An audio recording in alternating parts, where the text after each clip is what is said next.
And the book was called Great American Fighter Pilots of World War II. And I must have checked it out in my elementary school library a dozen times. Yeah, I went on Amazon and found it. So I have a copy on my bookshelf next to the books that I've written and others that I've had a role in.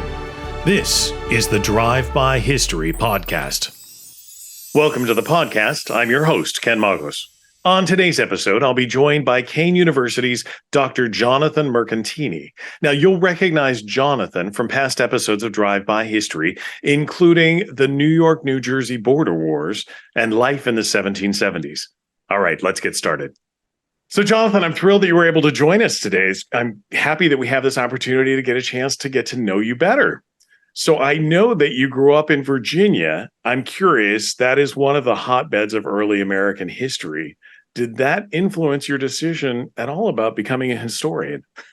Yeah, I think it absolutely did. You know, I grew up in Northern Virginia, but, you know, learning Virginia history, certainly in the colonial period with Jamestown being the first permanent English settlement, and then all of the Revolutionary history with George Washington. I went to a high school named for Thomas Jefferson. You know, that Virginia history is really embedded in the early story of United States history, right? And then, of course, with the Civil War, I was about 20 or 30 minutes from the Bull Run Manassas battlefields.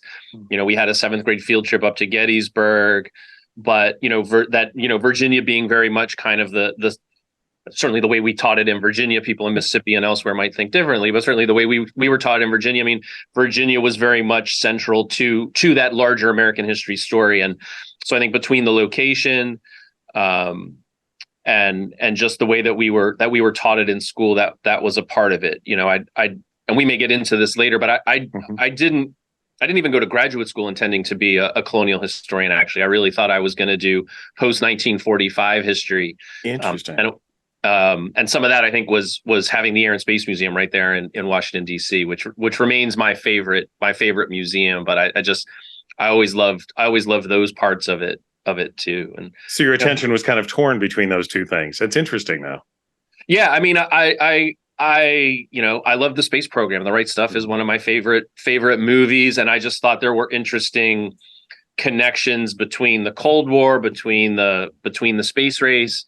And was looking for some different hooks for how to tell that story. And when I got to graduate school at Emory University in Atlanta, that the first semester I took a colonial American history course with John Jurasek, the professor and the man who became my dissertation advisor. And that really just put the hook in me. At University of Richmond, I didn't take any courses in colonial America for a number of reasons. But at Emory, I'd gotten a little exposure in my senior year at Richmond as part of a larger class and started getting excited about that. But it was really at Emory and with John's class, the way he taught, but also what we were reading.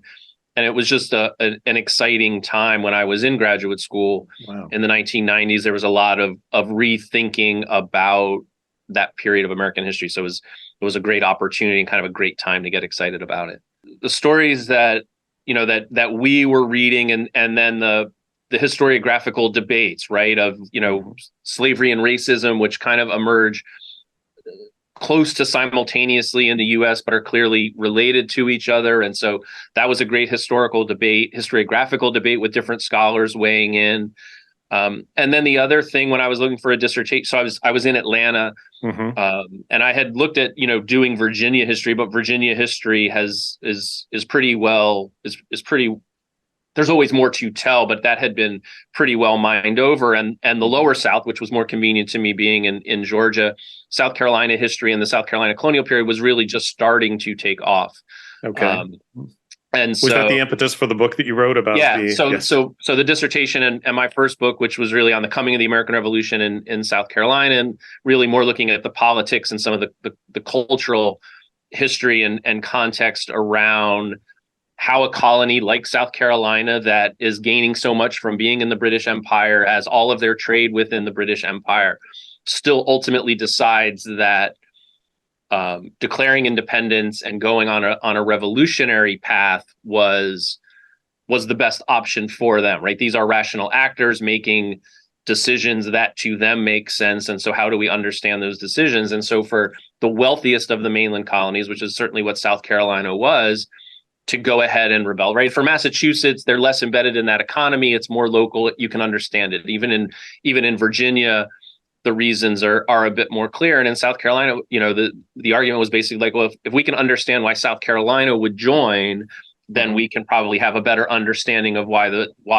13 colonies as a whole were making that decision. I know a topic that comes up often when we're talking on not just you and I, but when I'm talking with other historians, is that the colonies initially were started, they were not self-sufficient economies. And so creating that marketplace and being able to be self-sufficient was a goal, but it kind of is what led up to the Declaration of Independence and being able to. Yeah, and that changes, that's changing really rapidly from I start the dissertation in the book in 1740 and 1748, and there's political changes in Great Britain that are happening, and then political changes in South Carolina that are happening. But for South Carolina also, it's a majority slave society, right? The majority of South Carolina's population is enslaved people, and so there's that additional threat and that additional danger of slave revolt. And if we don't have the British military to help us, I mean, the British military is basically called in to bail them out in a series of conflicts with the Native Americans during what we know as the 7 Years' War, the French and Indian War. We think of it primarily in Pennsylvania, New York, and then up into Canada. But there's actually a significant conflict between South Carolina and the Cherokee Nation as well from 1759 to 1761. And South Carolina is only successful because the British come, right? And so, but then a dozen years later, you're like, no, we want to fight you, or we want you out. And so, trying to understand that mentality was really key for me, and an interesting part of it. Yeah. No, I think it's fascinating. So I'm curious. You graduated from high school. You must have had this trajectory in mind. You went to the University of Richmond to study history. Did you know in advance you were going to do that? Yeah, I did. I mean, history was my favorite subject all through school. I was the guy that helped my friends with the history homework, and they helped me with calculus and physics and those kinds of things. I went to a magnet school actually for science and technology, and it was a great school. And at one point, I had thought of being a medical doctor, but I just loved history. So I even when I was visiting the University of Richmond and I'd come in with a bunch of AP credits, I went and met with the history department chair to talk about what I would get credit for and what classes I should be looking to take and things like that. It's interesting, right? I mean, so my sister, raised by the same parents, raised in the same household, changed majors, I think 5 times in her 4 years of undergraduate. And I was, I knew I was going to do history. I did history at University of Richmond. I was applying to graduate school for history and took a lot of history, right? So I basically had kind of, 10 years of advanced history education. But I was passionate about it from the time I was 6 or 7 years old. In fact, there was a book. And the book was called Great American Fighter Pilots of World War II. And I must have checked it out of my elementary school library a dozen times. Wow. And I finally went on a couple of years ago. I went on Amazon.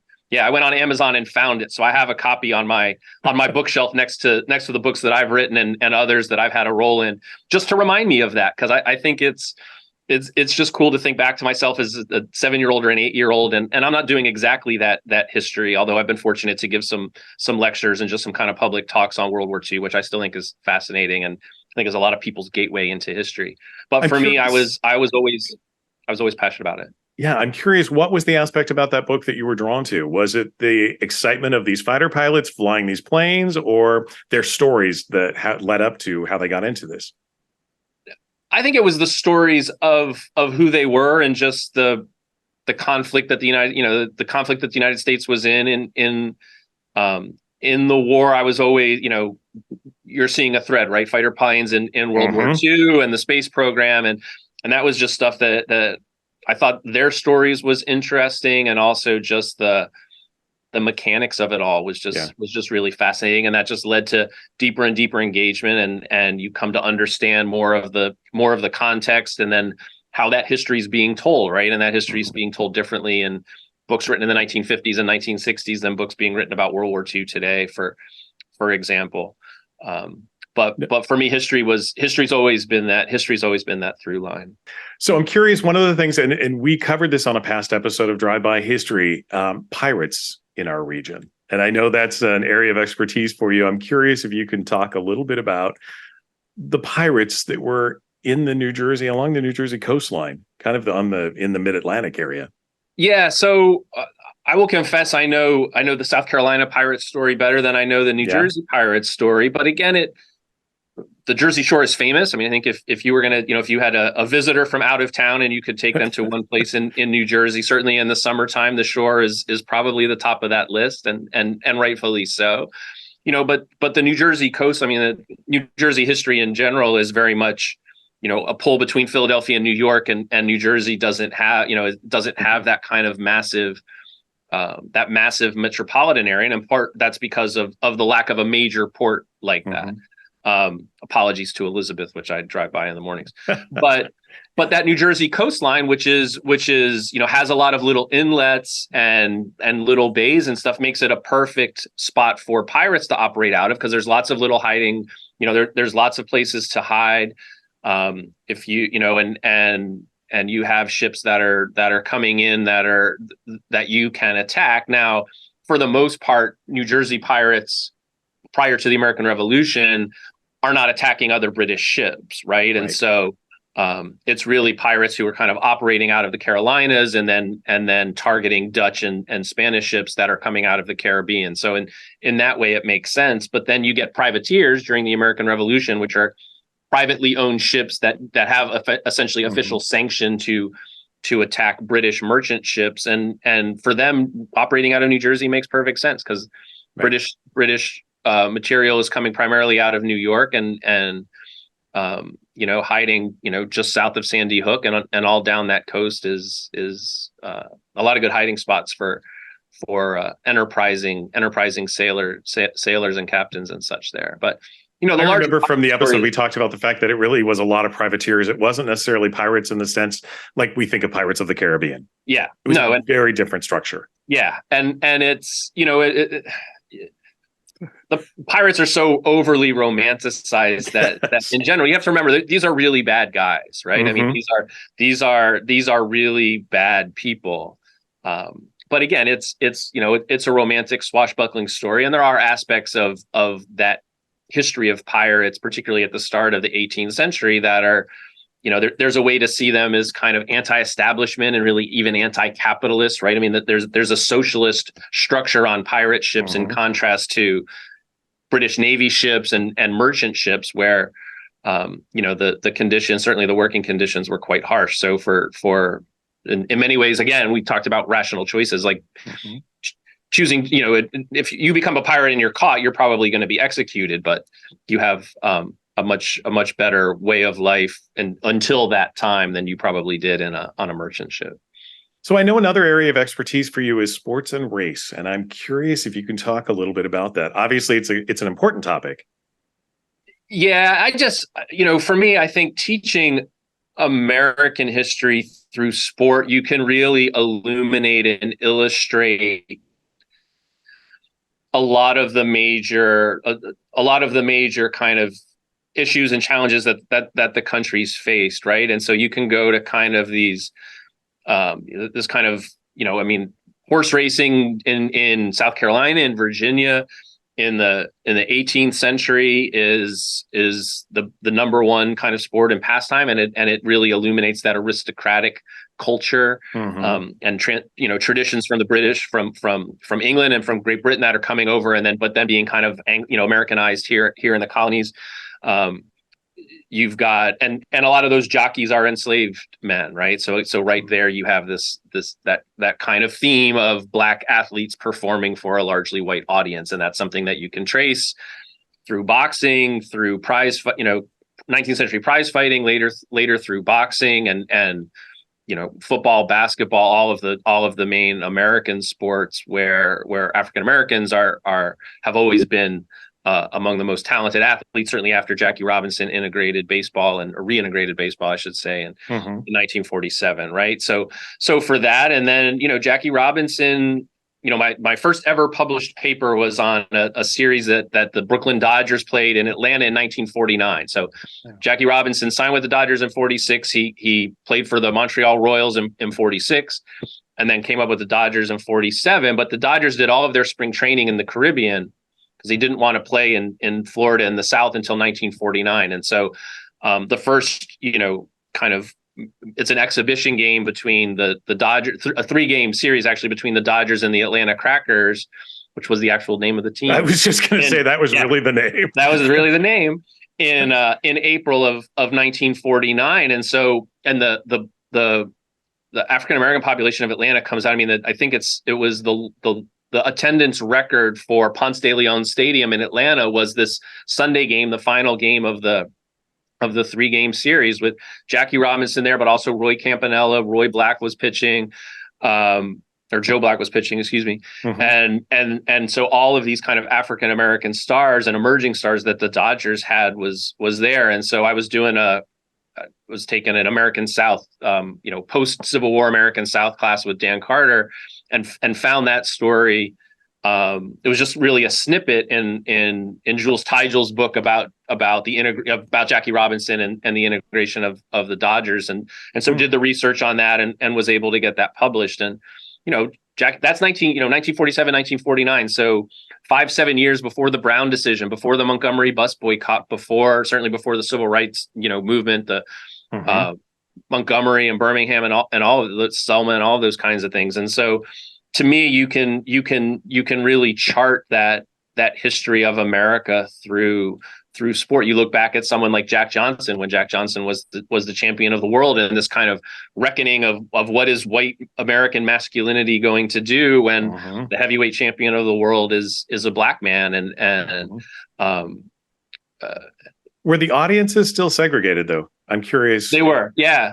So in that series, at Ponce de Leon, and there's great pictures of fans literally hanging on the outfield, sitting on the outfield wall, and the stands were segregated, and then they actually had to open more of the stands that were traditionally reserved for white fans for the black fans that had come out that day. So I mean, the attendance was really overwhelming for them, but those stadiums remain segregated.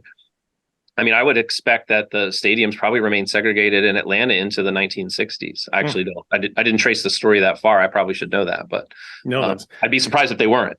Yeah, I would be surprised as well. Yeah, I'm sure. So let's jump into the 60s, and you've got a movement afoot. Is there backlash with these African American athletes who are playing?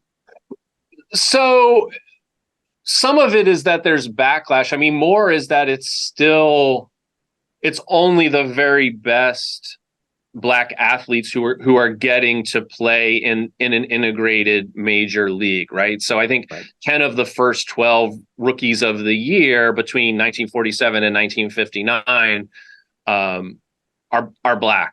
And it shows that, just they had to be over and above. If they had average talent, white players were still going to be favored. So it was only the Jackie Robinsons, the Willie Mazes, the names that we, Roy Campanella, the famous names that we all know that were Hank Aaron, are getting that kind of recognition, and that only slowly changes in the 1960s, and then Curt Flood, who ultimately leads to the creation of free agency in baseball and ultimately the creation of free agency in other sports. I mean, he's black and is subject to all kinds of vitriol from fans who feel like their favorite players are now signing for money elsewhere, and all these other kinds of issues that still come up, right? I mean, there's still controversy around salaries and team composition and whatever.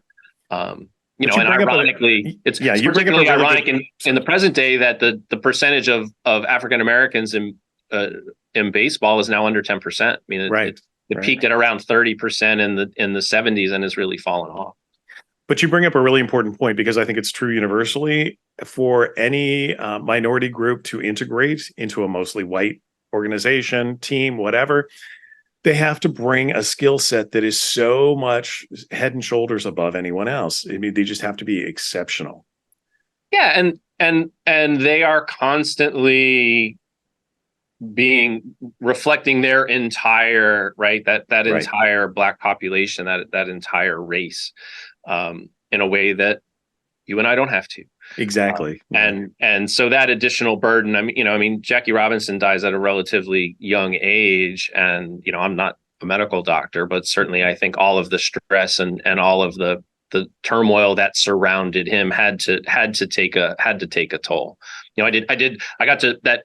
Before I published that paper, I got to present it at a conference. It was commemorating Jackie Robinson's first spring training in 1946, and Rachel Robinson was there. So I did actually get to shake Rachel Robinson's hand at that, and just say for a moment how much I had learned from doing this research about her, that she had lived through. Right? I mean, it was life for her. It was research. Yeah. But that was I just gave myself a chill talking about it. So that was a cool moment. Yeah, that's amazing. It's fantastic that you got to have that experience. Yeah, it was great. Really cool. It's really great. So let's talk a little bit about the Make History Kean, William Livingston's World Project. And this is a fascinating project that you've undertaken. Yeah, thanks. So this is funded by a grant from the National Endowment for the Humanities, so a federal grant through their Humanities Initiatives Project. And my colleague, Elizabeth Hyde, who's also a history faculty here at Kean, who's done some work for Drive-By History as well. Yep. She and I were kind of the two co-leads of the project. And it was designed to be a deep dive, not just into William Livingston, but into the whole Livingston family. So William Livingston, the first popularly elected governor of New Jersey. And a very famous name across the area here. A very famous name across the area. And his home, Liberty Hall, which he actually built as his retirement home, and starting from 1769 to 1772, is on Kean's campus. And so it's the house is integrated into our curriculum. We try and get every Kean student through there. But so we want to do a deeper dive, not just into him, but into his entire family. So we've spent time looking at his daughters who are particularly interesting stories. His youngest daughter, Sarah, marries John Jay. And so we bring John Jay and his history as an ambassador to Spain and to France, and the first Chief Justice of the United States. They're actually married at Liberty Hall. We did a video recreation of that wedding, which was very cool.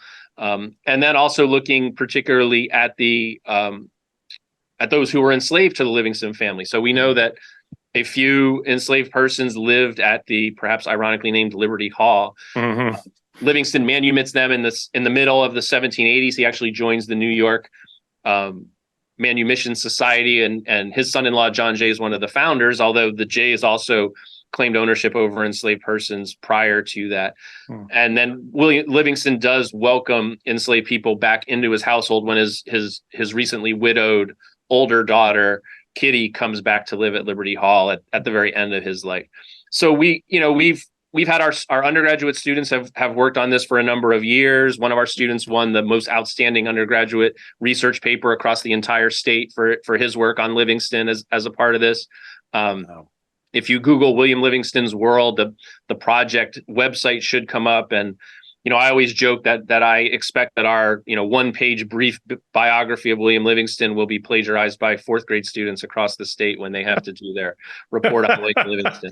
But we've got a ton of information there. We've downloaded and have access to a tremendous number of primary sources on the American Revolution in New Jersey, on particularly with regard to the history of African Americans, both enslaved and free in New Jersey, and as part of the Livingston family. And the Kean family and the Livingston families are married going back to this colonial, kind of revolutionary period. So, so we have that history there as well. We have a timeline. Several of those students have gone on to do graduate level work on William Livingston. So it's, I think it's a great project for New Jersey because it's such an important part of New Jersey's history. Absolutely. It's been great for our students to have this opportunity to do more in-depth research. One of the goals that we had was to do the history part, but also recognizing that a lot of our history majors are not going to be history professors or even history teachers, but to say, okay, here's a complex subject. How do you present it to a number of different audiences, right? And that's something. I mean, quite honestly, I think it's one of the great things about Drive-By History is you take these more kind of academic questions around history, but show those popular connections. Thanks, and that's something that I've been passionate about. Hopefully, I think that's come through some of the things we talked about today.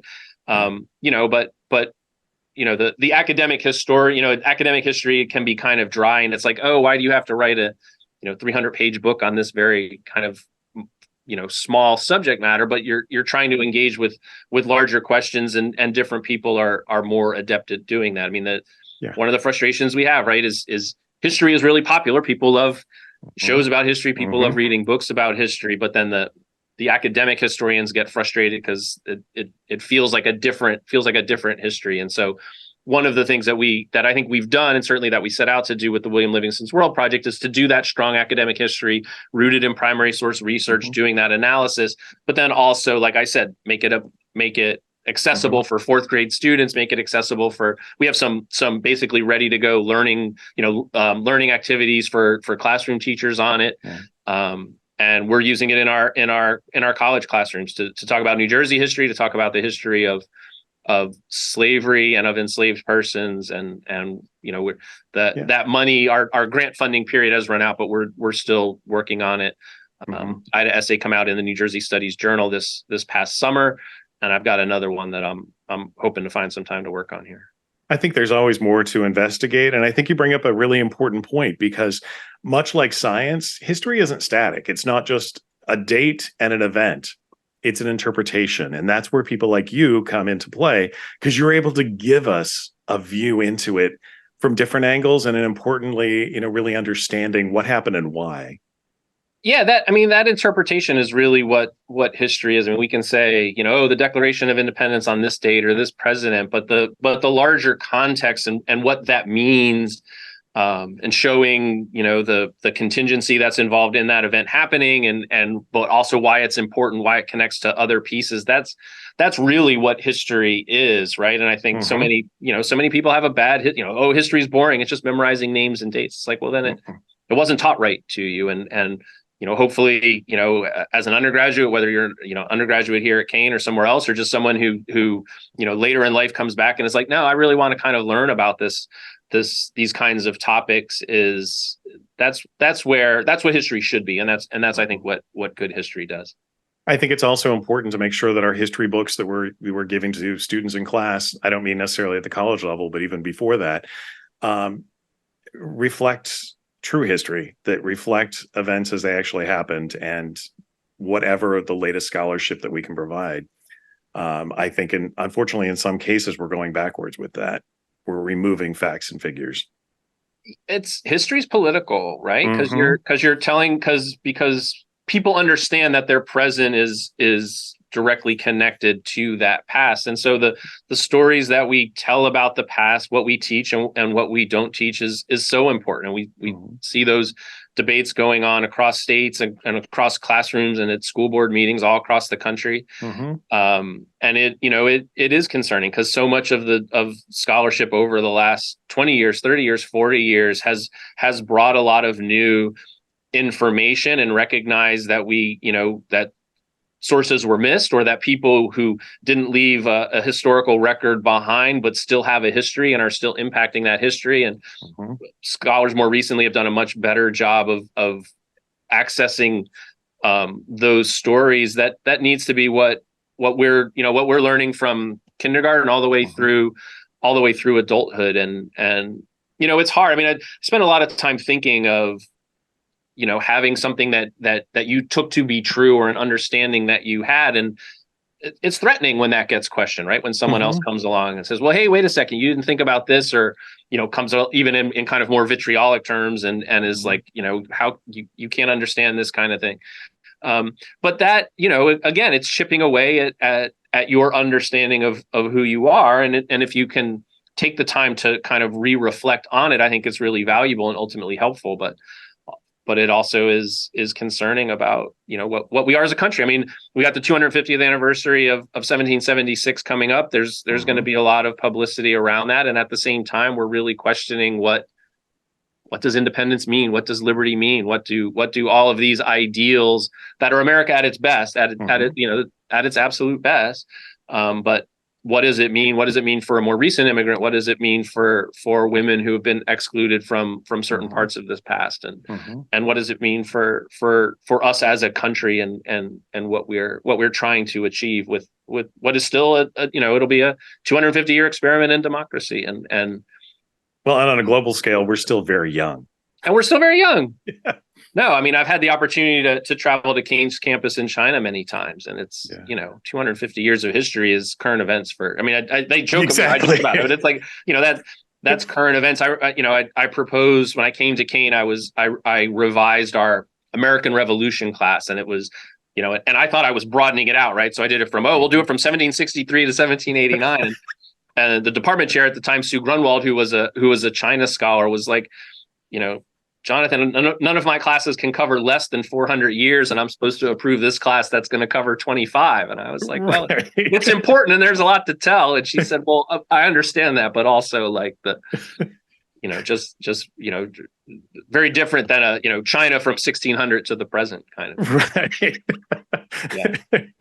No, it's absolutely true. I've spent a lot of time in Europe, and they kind of laugh. It's like, oh, well, how old is your city? And I grew up on the West Coast of the U.S. So the town I grew up in was incorporated in 1954. There's a log cabin that exists, but I don't even know when it was built. It's in a park somewhere, but that's kind of like the oldest thing in town. And probably it's gone now because they've been rebuilding everything. But yeah, and so moving to the East Coast, I was stunned by the fact that, you drive past these history markers, obviously the genesis of the show, drive past these history markers and they talk about things that happened 300 years ago. I'm like, wow, there's a lot of history here. This is fascinating. And then you go to Europe and they're laughing at us going, 300 years? No, let's talk 3,000 years. Yeah. Yeah. And China's exactly the same. Oh, exactly. Yeah, no, it's fascinating. So that's obviously one of the reasons I started Drive-By History, but I'd love if you can tell our audience why you think a show like Drive-By History is important. I think it's important because that history is all around us, right? So one of the most recent projects I've been working on with Rich Veit, Melissa Ziobrio, Jeffrey Foad, and Nicole Skolenko, Nicole was a former student of mine here at Kean, and they're all at Monmouth, is on the battles of Connecticut Farms and Springfield, which are the last two kind of major Revolutionary War battles between the British and their Hessian allies on the one hand and the American forces, right? And so it like you were just saying, that history is all around us. Mm-hmm. And I think those connections to the past help us understand the present. I think they help even newer populations that are moving into an area to understand, whether it's just some of the symbols that are used or understand that larger history, I think is so valuable. And I obviously I'm biased because I'm a history professor, but you can't understand. That's why we're talking to you today. Yeah. Well, and you can't understand the present without understanding the past. And so even if it's, if it's a roadside marker and all of a sudden it spurs you to say, oh, I want to learn more about this battle that happened here, or I want to learn more about this farmhouse and why it was established here, when it was established, and what that can tell us. I think anytime we're asking those kinds of questions, and we have access to so much more information now than we did just 20 or 30 years ago, even with our phones are so powerful for doing that. Right. So telling those stories and giving people a sense of connection to the past and to see where we're going in the future. And I think a show like Drive-By History that really can take one marker, one place, one event, and draw those larger connections is wonderful. Well, thank you. Yeah. And we're so grateful to have experts like you come in and help us really decipher that information and interpret it. Well, thank you. Really makes a big difference for us. Good. All right. So if people want to learn more about the work that you're doing, where can they find you? So I know where to find you because I work on campus. Yeah. So, if you Google Jonathan Mercantini, I'm going to be changing. I'll be still at Kean, but changing into a new role here shortly. But if you just Google Jonathan, I don't have my own webpage. People have told me I should. I just don't. I probably need to do that. So you can Google Jonathan Mercantini, get my email there. I'm at jmercan on Twitter. I realize I'm one of the last remaining people maybe on Twitter, but I still think Twitter is useful. And then the William Livingston's World site is a great way, I think, to get a deeper introduction into some of the work that I've been doing most recently, along with Dr. Hyde and some of my other colleagues. So those are probably the two best places. That's terrific. Well, good. And obviously, our audience knows they can learn more about our show at drivebyhistory.org. You can watch past episodes. It links you directly to the pbs.org website. Jonathan, thank you so much for taking time to speak with us today. It's been an absolute pleasure getting to know you offset, because usually we're under pressure of having to get an episode shot, but this has been wonderful. I really appreciate it. Thanks, Ken. Anytime I get to talk about history is a good time for me. So thank you. It's a good day for me too. All right. Thank you. Thank you, everyone, for watching.